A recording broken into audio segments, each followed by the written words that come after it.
Hey, wine moms, and thank you for listening to this MW Network and Emadon production. Now available on Spotify, Apple Podcasts, Google Podcasts, themommywines.com, and wherever else you get your favorite podcasts. For exclusive content and early access, make sure to tune in on Patreon. Hi. Hi, how are you? I'm good. How are you? I am getting over being sick, so my voice, ironically, might sound a little funny. No pressure. A couple days ago when I was like in the midst of my sickness and my toddler's also sick, I was like, oh no, I might have to schedule my recording this weekend because I don't know if my voice is going to hold out. I don't know if it's going to be working, I might lose it.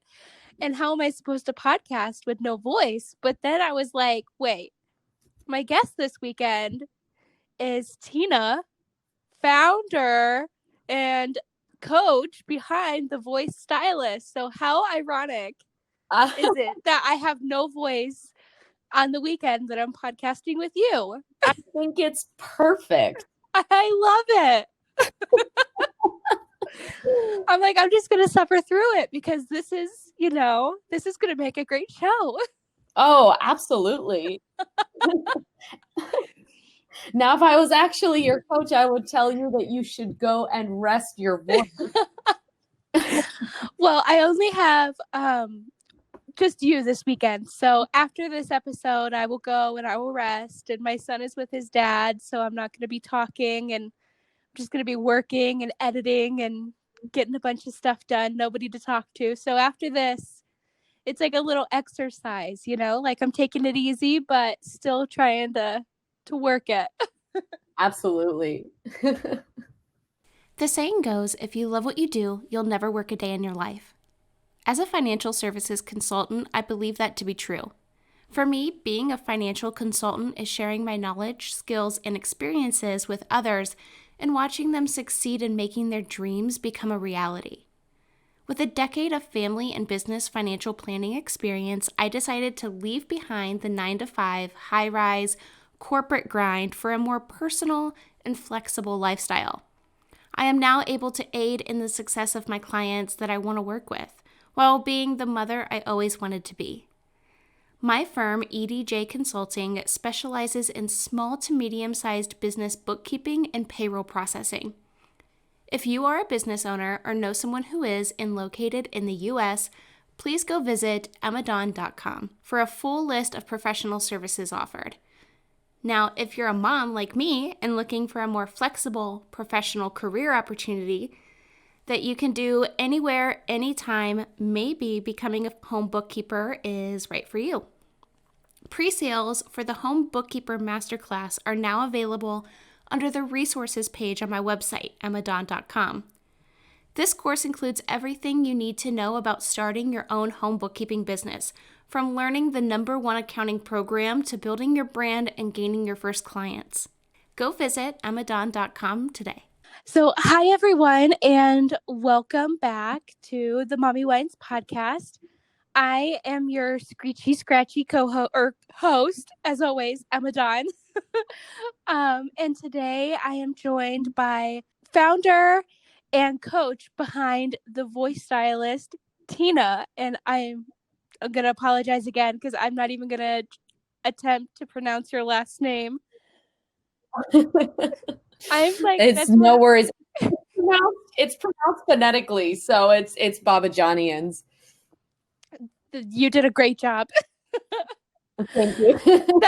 That's one of the things, like the biggest fear I have with my show is always mispronouncing someone's name, or a sponsor's company name. Like one of the podcasts I listen to regularly is Off the Vine with Caitlin Bristow.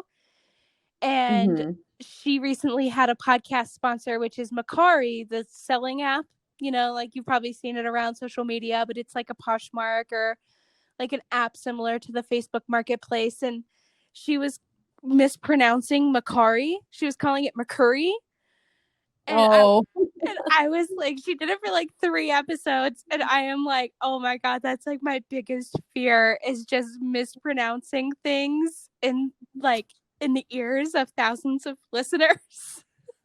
me too. And so many times I'll stop myself and just say, am I saying this right? If I'm talking to someone, and just to make sure if I ever question, a word that's there where it's just, it feels like I'm saying it wrong, I'll just stop and say, am I saying this word right?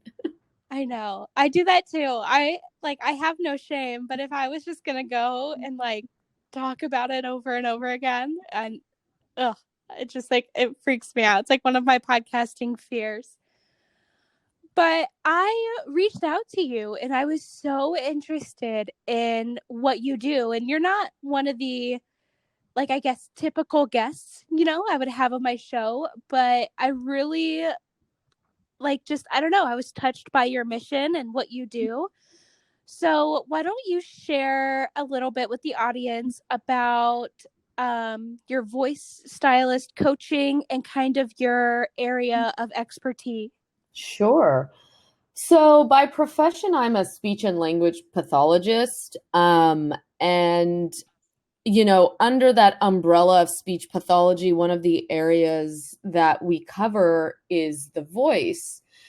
And so many people that specialize in voice therapy often work in private practices and hospitals. And, there's different types of voices that we work with. We work with professional singers and speakers and people who perhaps have, disorders like, just overuse and misuse of the voice that lead to disorders like vocal nodules. And some people,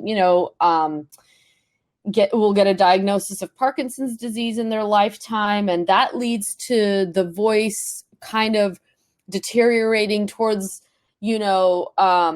the more advanced parts of that diagnosis. But the area that I focused on was gender affirming voice and communication services. So this is for people who identify as transgender, maybe they're non-binary or anywhere along the gender spectrum. That's my area of specialty. And, it's interesting because it's not an area that, under my professional umbrella, it's not an area that's actually something that someone has to do. It's an elective service, but it's so important for the people that I've worked with. It's been life-changing for them to be able to access a voice and a communication style that better aligns with who they are.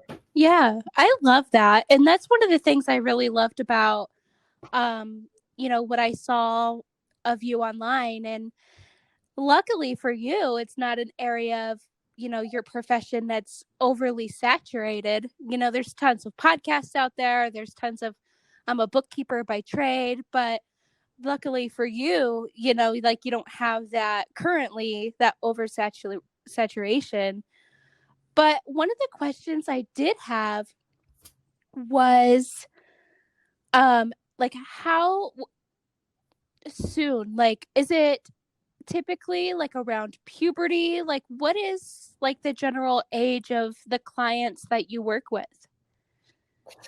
Most of the clients that I work with right now are in their 20s and 30s, all the way up to their 60s.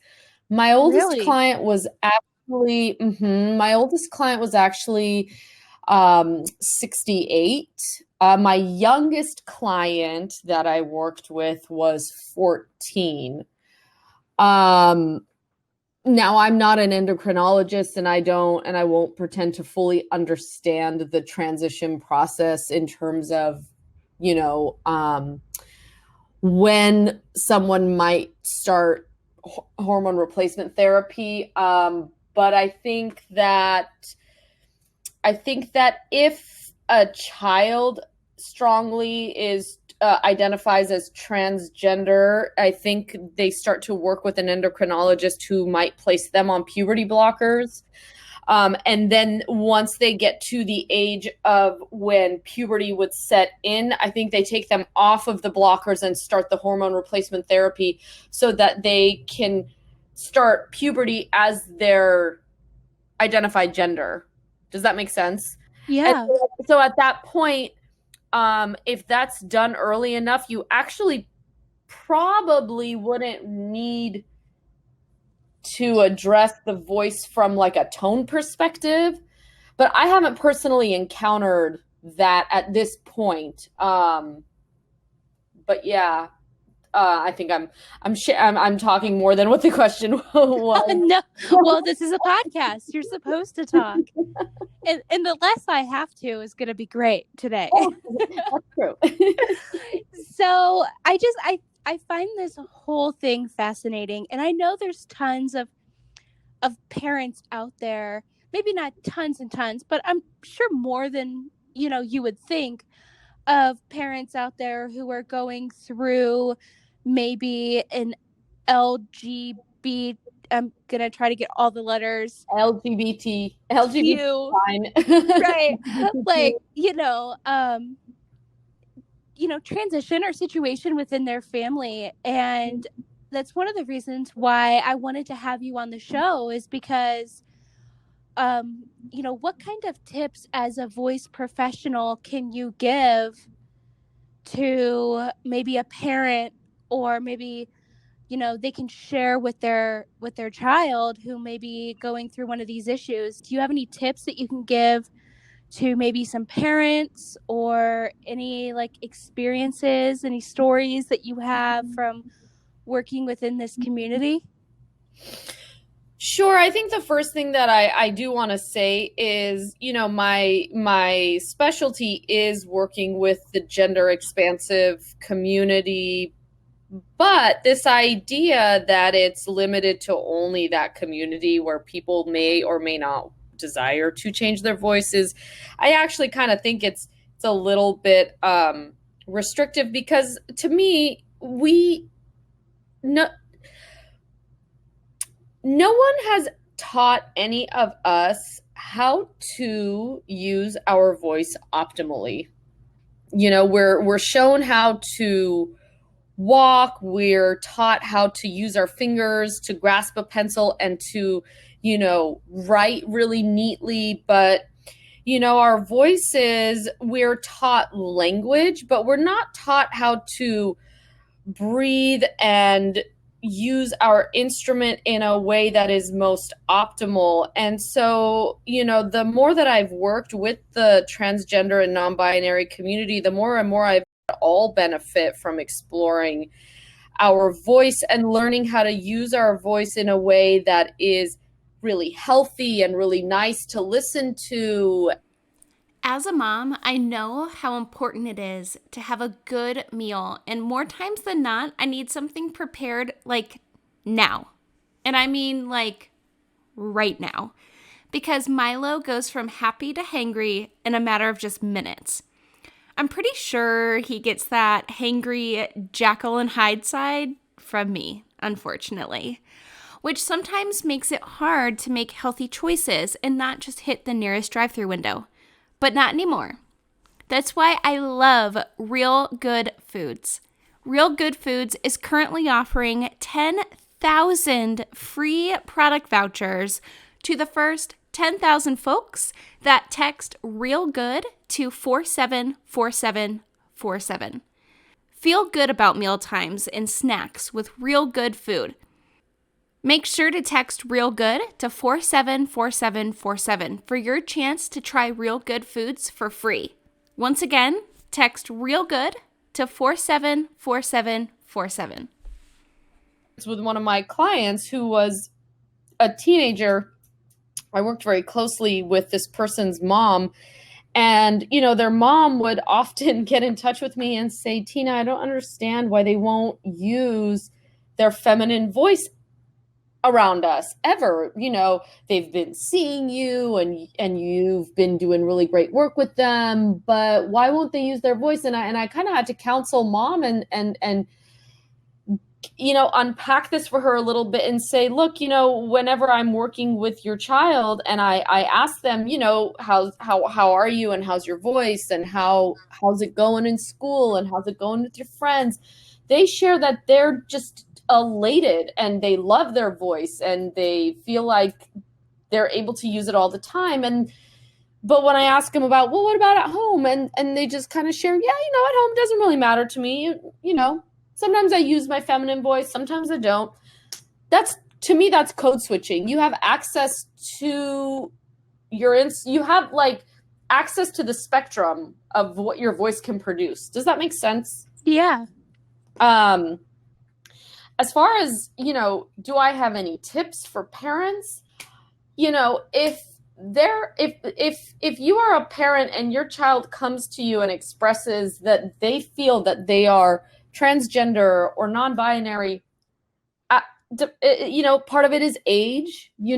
I would just say find a local PFLAG chapter. PFLAG is a LGBTQ family, very, very family friendly organization. It's for individuals and family members and allies of the LGBTQ community. There's one chapter where I live that I go to as often as I can, just to make myself available, get to know members of the community, and to be a resource. But I would say start by finding a local PFLAG chapter. The kids just want to be loved.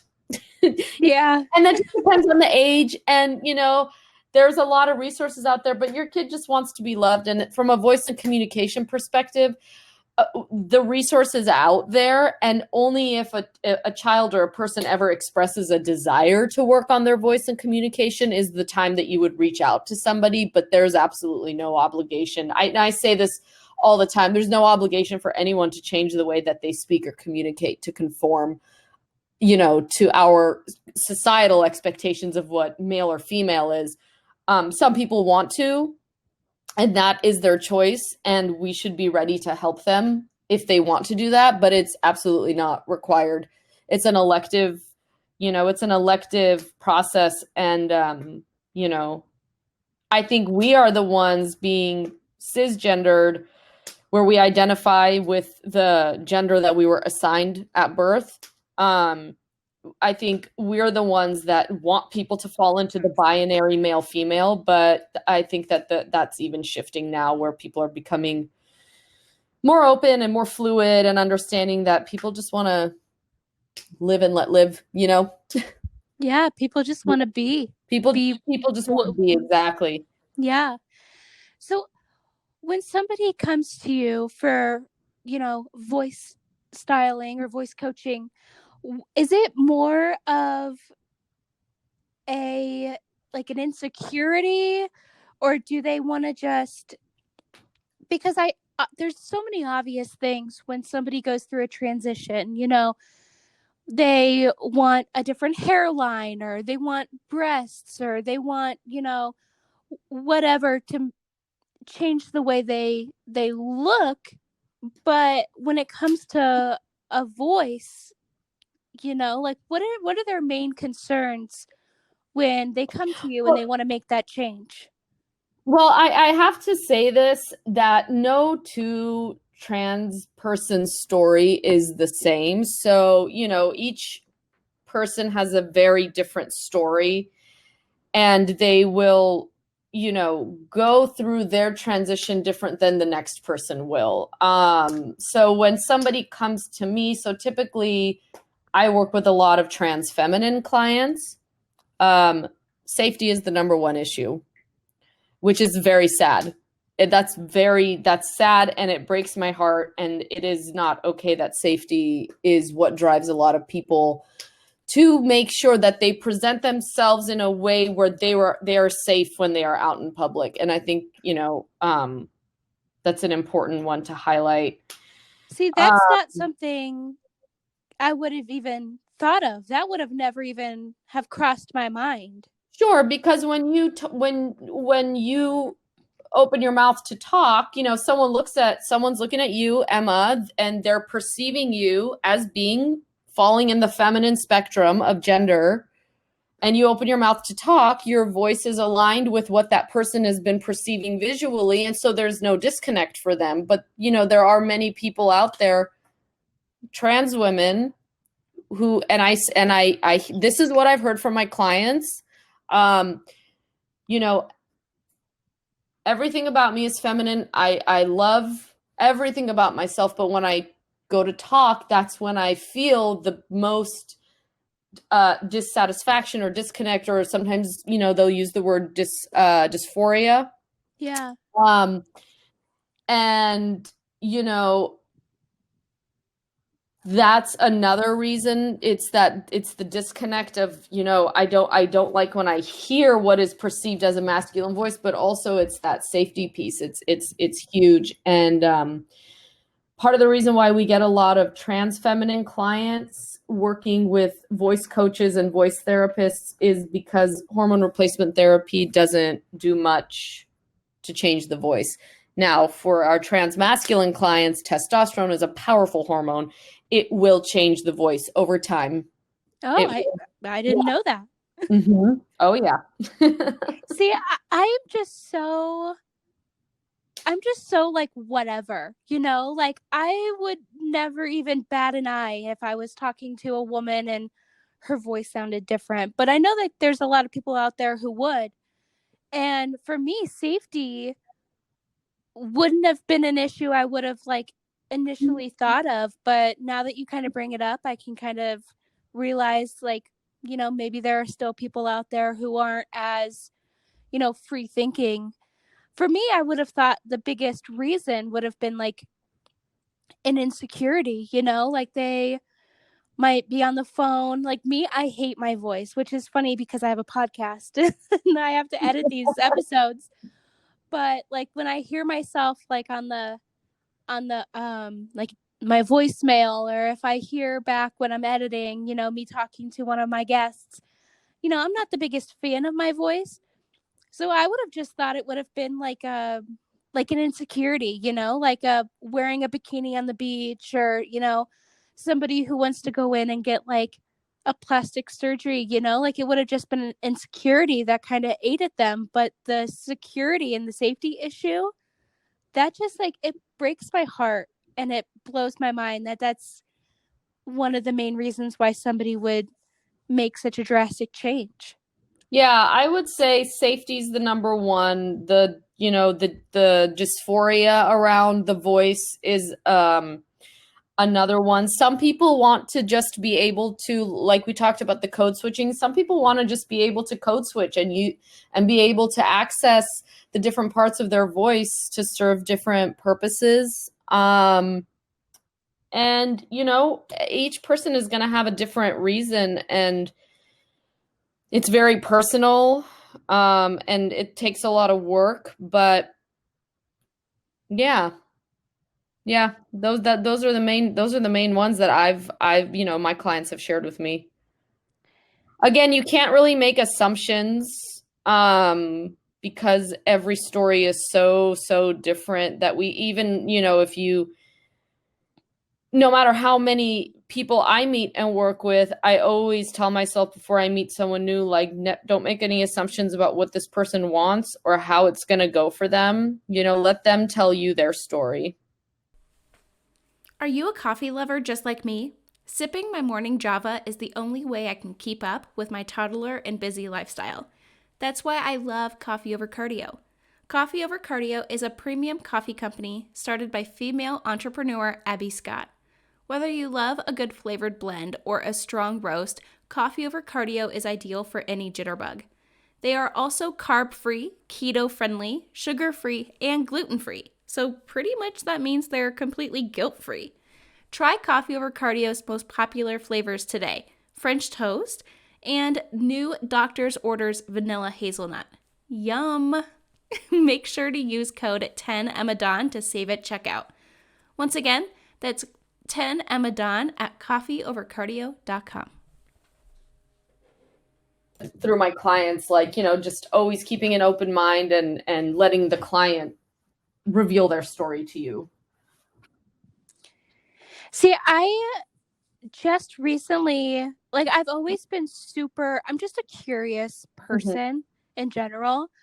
And when I moved to Salt Lake City, which is where I am, I like just became so much more curious. And one of the reasons I love my podcast is because I can talk to all kinds of different people, and I can ask questions and I can learn. And like, that's just like, I don't know, I've always been so fascinated by hearing people's stories, because like you said, everybody, no matter what the situation, everyone is living, we're all living together on earth, but like we all live this separately, you know customized and personal life. And it's so fascinating to me to hear people's stories, and what makes them tick, and why they like the music they like, or what they do and their hobbies and all of this. So I totally understand that everybody, just lives such a different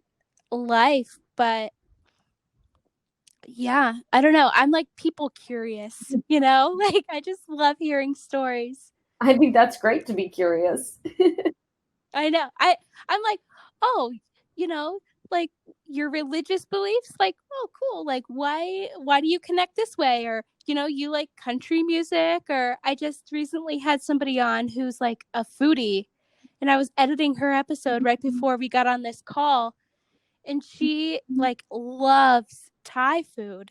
And I hate Thai food, but I was like, why do you like Thai food? Like, I don't know. I'm just such a curious person, and I feel like you can learn so much from different people and their experiences in life and their stories of, like their just life journey. And it's one of those things, like I grew up in Cleveland, and Cleveland is such a diverse area. There's so many different neighborhoods and cultures and music and religions and ethnicities and all of this stuff. But Salt Lake is very bland, I guess. It's becoming more and more diverse as time goes on.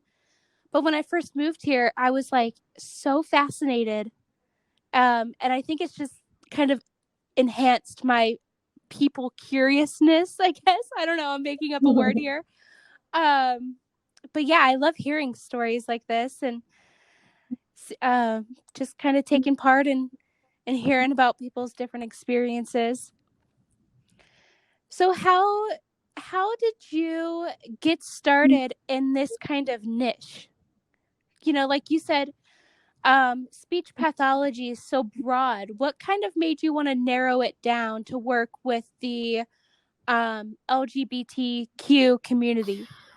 Well, when I was a new grad, I worked.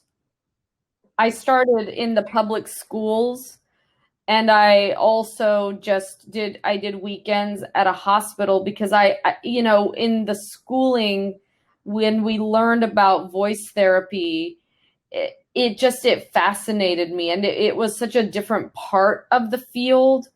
So,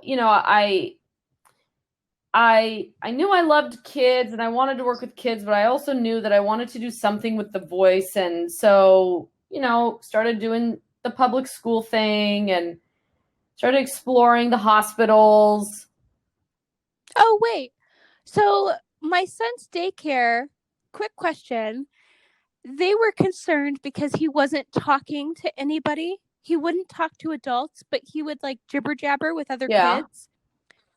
And they came to me and they're like, here's a number for a specialist. You need to get him in and see if he needs development with speech. Now, is that like the same thing? Like, is that what like a speech pathologist would do? Like when in this, okay. I was like, wait, this sounds very similar. Like, wait a minute. But no, he talks all the time. He won't shut up. But like his teacher came to me, his preschool teacher, and was like, he's not talking to us.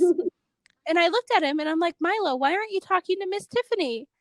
And he just like shrugged his shoulders like a little emoji. Because I And don't feel like it. yeah, he's like, I don't feel like it. He's like, I don't know. And I'm like, well, you need to talk to her. You need to communicate with her.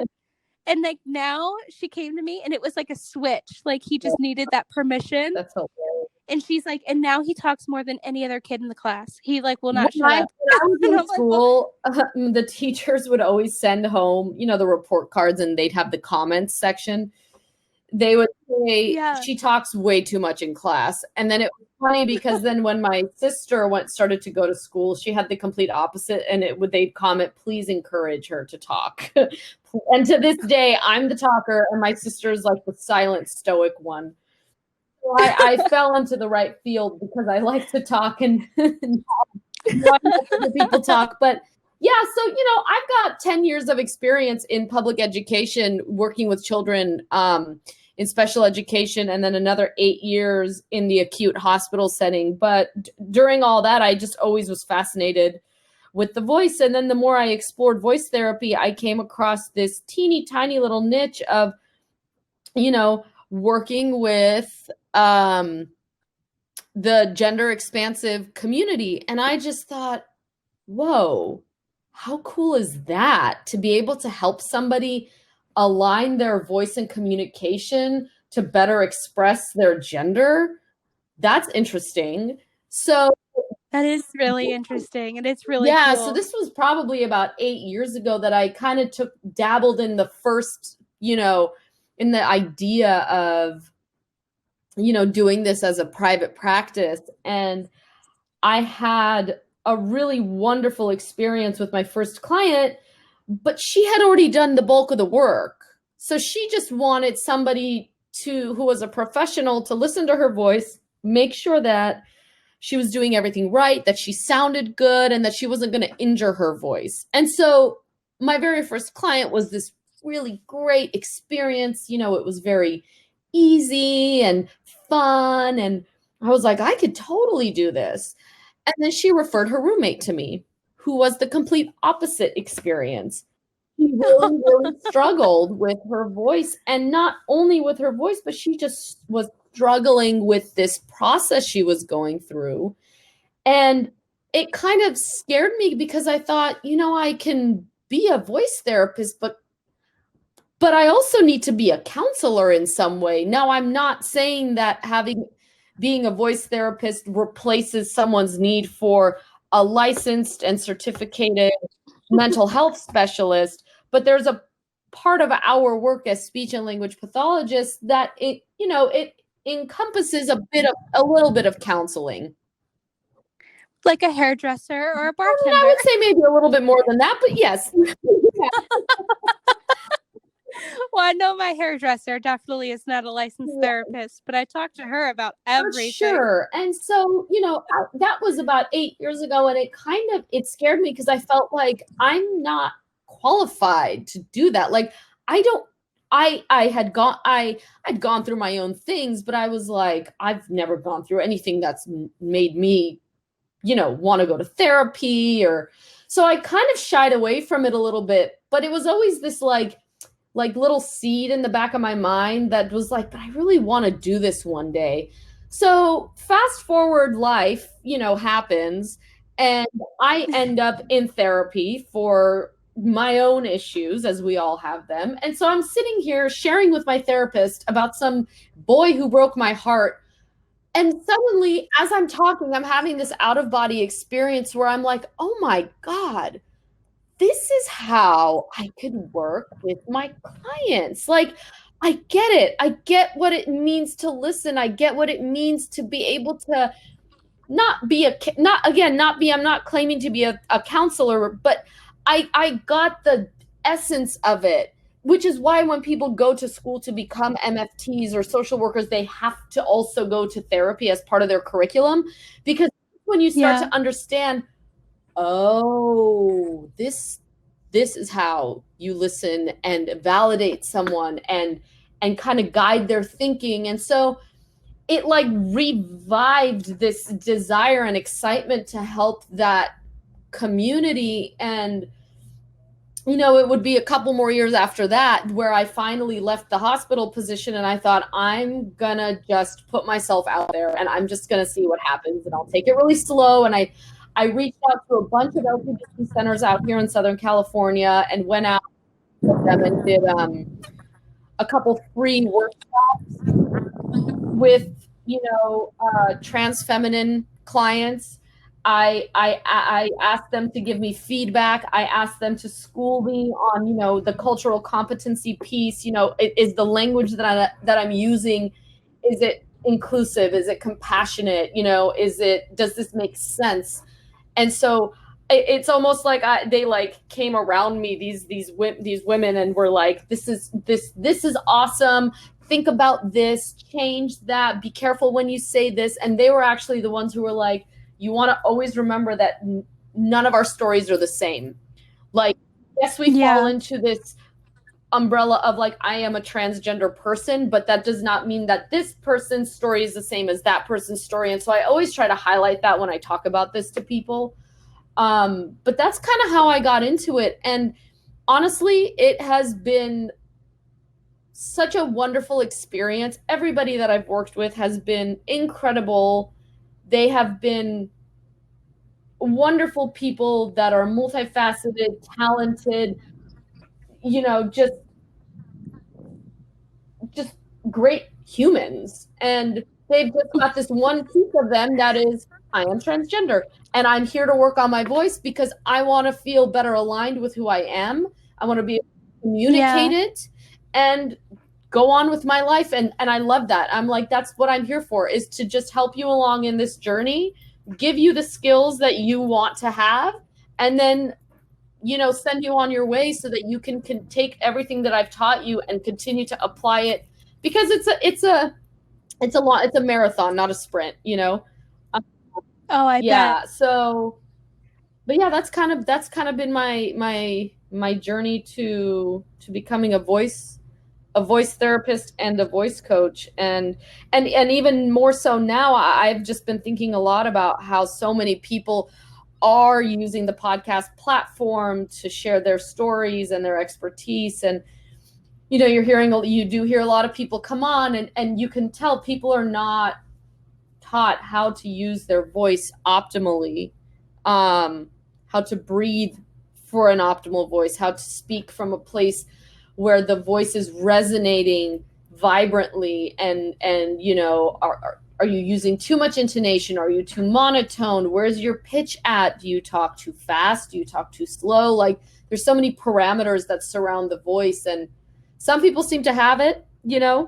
I'm sure you could probably name someone that you've heard talk that really left a like vocal imprint on you, where you're like, gosh, that person. Obama's a great example. I love his voice. He's got a great voice and a great. It's so unique. I love it. It's one of my favorites. Yeah, and there are just some people that just have, they got it, but we can all access that. And I'm probably not using my best voice right now because I'm excited and I'm talking about this, but I've done it enough where I can definitely. I'm probably not either, so it's fine. You have a good excuse. You have a cold you're getting over. New year, new wine. And of course, I'm talking nakedwines.com. If you haven't tasted the delicious, independently crafted wines from boutique winemakers around the world, can you even call yourself a fellow wine mom? Debatable. But don't worry, I got you, girl. Use code MOMMYWINES50 or click the link in the show notes below to receive your first 6 bottles delivered right to your door for only $34.99. That's $34.99 for 6 bottles of wine delivered to your door with code MOMMYWINES50. You're welcome. So I know you're in the Southern California area. Now, do you see all of your clients in person, or do you do like kind of remote coaching or video chats? So I see all my clients are in California. So I see them through my telepractice. So it is remote. I think that a lot of people like that because of, again, the safety. They get to work out of their home. They don't have to drive around. They don't have to drive to get to me. But it's all remote. Yeah. Okay. I just wanted to like get that question out there just in case anybody was interested in getting this voice styling. And then also I was curious, how long is like, I know it probably varies from person to person because some people, like you said, you could have a super easy client who did a bulk of the work already, or you could have a more challenging one that isn't grasping it as quickly. But do you kind of have like a time frame? Like I remember when I went to therapy, they were like, "Oh yeah, let's start off with 8 weeks, once a week." But do you normally have like a time frame after like a consultation, I'm sure, that you give people of like your exercises? So after the consultation, what I usually do is I start with an assessment of the voice. And after that, I recommend to my clients that we go through at least 10 sessions together. And we usually meet every other week because the information that I give is so detailed that I think people feel this cognitive overload of information. And so the reason for the every other week model is to give people time to process the information and then actually put it into practice. And then I get to see that person for almost 6 months. And then what I like to do is I like to say, take a month off, do everything that we've been doing, and then we meet for a complimentary session so that I can make sure that they've learned how to carry those skills in their everyday life. Yeah, kind of like a reassessment, right? Yes, exactly. And then after that, it's truly up to the client. If they want to continue to work with me, I'm happy to do that. But most people, when they come to work with me, they are ready to do the work. So they take it very seriously. They're diligent with their homework. This is just like, I don't know why. I'm definitely not going to go to school to be a speech pathologist, but this is so interesting. Is it kind of like, so what I'm kind of visualizing in my head is like a workout, like your voice is like a muscle, and like there's some people who want to be really bulky, or there's some people who want to be lean, and that's, I don't know, like that's just like the visualization that I'm getting is, on that spectrum. Is that anywhere close to the reality of, changing the tone or the presence of your We can do some exercises if you want to, so we can like demo. Yeah, let's try it. So the first thing that I usually do with people is we talk a lot about resonance. So do you have an idea of what resonance is, or you want me to kind of define it? Oh, definitely define it. I have no idea. So resonance is where sound reverberates in your body. So if you were to just sit there and say a couple sentences and sort of pay attention to where the vibrations are, that vibration where it is the most impactful, that's where your resonance is sitting right now. So resonance can also be heard right now because you kind of have a stuffy nose. You kind of sound like you've got that clogged sinus resonance. Yeah. So what we would do is we would have you sit there and just, you would put your fingertips up to your cheekbones and hum until you can sort of feel the vibration move to the forwardmost part of your face. So anyone that's listening can do that. So you put your fingertips on your cheekbones and you start to hum, and you start to sort of pull the volume up and forward so your pitch will rise a little bit. And this works really well for voice feminization or any, anyone who wants to achieve a feminine voice, or if you already have a feminine voice and you want to make it better. You can try that. And so if you were to do that, you'd feel the buzz in your lips and kind of behind your sinuses where like your cheekbones are and in your nose. And from there, you start to open that up into a may. And so you're trying to carry that forward focused buzz into your speech. Does that make sense? Yeah. Yeah. So that's like teaching the skill. And then from there, what we do is we build it through the speech hierarchy. So you take the skill from just creating a sound and you start to teach how do you carry that forward focus resonance to carry into conversational speech. And that's where the work comes in, right? So it's doing a lot of drills. And we also do a lot of breath work. So people, are a lot of times people are shallow breathers. They just breathe into like their clavicle. So we have to almost retrain the breathing so that the breath can give your voice the energy to carry that resonance through a conversation and not die off and end up in, that kind of a guttural space. It's called glottal fry, that like kind of valley girl people. Oh, Kim yeah. Kardashian voice, the like down here, that. Yeah. So it is kind of like a workout or an exercise. Are going to listen to this and be like, what are they talking about? No, I think it's I listen to all kinds of crazy crap on podcasts these days. But yeah, No, I'm sitting here and I'm trying to do it. So I'm like, there might be a couple pauses in my responses. No, and it's funny because I feel kind of weird being like on a podcast, but that's what it is. It's you put your fingertips up and you're like So when I kind of slide up the pitch a little bit, I feel the buzz come to my lips, and so that's like my most forward focused voice. So it sounds like, hi, my name is Tina. This is me speaking with a forward focused resonance, and it probably sounds a lot more pleasant to listen to than what I've been doing for the last 45 minutes. Hi, Alexa. Right? That was awesome. But it takes a lot of effort. That sounded so different than what. Oh, shut up, Alexa.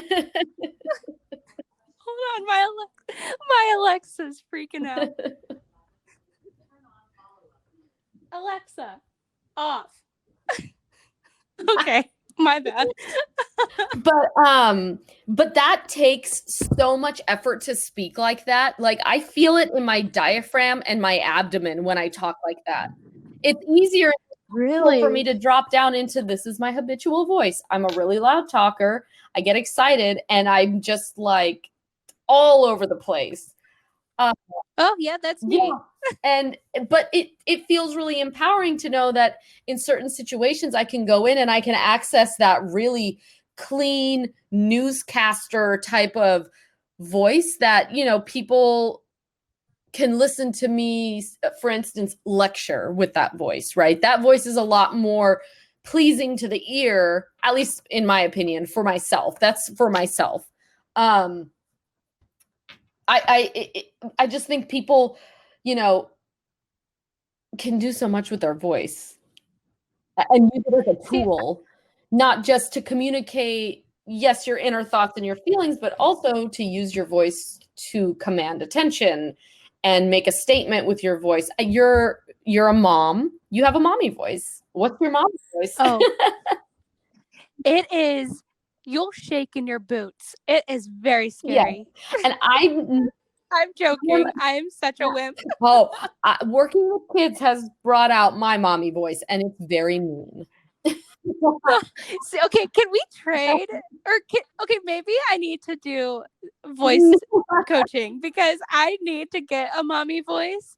And my business is also growing, and I'm doing more like in-person teaching and lectures, and I'm about to record the audio for my home bookkeeper course that's going to be online. So people are just going to be sitting there listening to me talk about things. And I'm like, I feel so bad for them. Like, you're going to have to sit here and listen to me for 90 minutes. I know. And it's so funny because everybody says that. I hate the way I sound. Well, we should change that. We should learn to speak in a way where we love the way that we sound.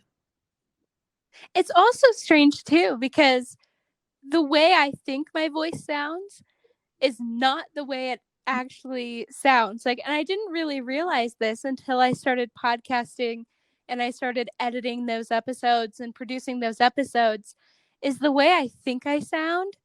And I think this one is going to be the most dramatic because I hear everything. It's like my ears need to pop because of my sinuses. But like when I'm speaking, I think it sounds fine. But then when I hear it back and it sounds totally different than what I thought it was going to be like. And I, I've been doing this over a year and a half now, almost 2 years. And it's still like a shock every time I edit episodes. So maybe I should, just for my own, insecurity, maybe do some voice coaching. I think it's so interesting. I think it should be something that we're taught in like high school, the kids take like speech and debate, like, okay, make it a part of the general ed curriculum to just say, look, yes, we all have this habitual voice when we get around friends and family and we're comfortable and, we don't always have to be on, but just like we take care of our mental health and our physical health, why not our vocal health?